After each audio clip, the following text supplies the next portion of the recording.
নমস্কার।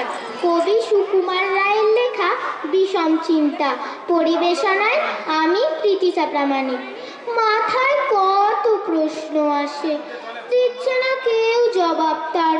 সবাই বলে মিথ্যে, বাজে, বকিস নে আর খবরদার।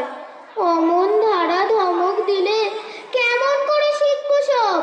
সবাই বলে মুখ্যু ছেলে, বলবে আমায় গো গর্ধব।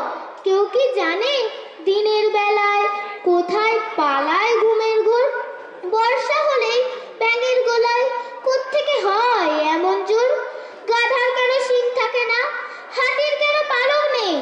গরম তেলে ফোড়ন দিলে লাফায় কেন তা ধেই ধেই? সোনার বোতল খুললে কেন ফসফসিয়ে রাগ করে?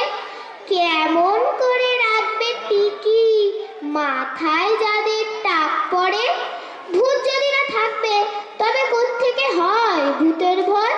মাথায় যাদের গোল বেঁধেছে তাদের কেন পা গোল কয়? কতই ভাবি এসব কথা, জবাব দেবার মানুষ কই? বয়স হলে কেতাব খুলে জানতে পাবো সমস্তই। নমস্কার।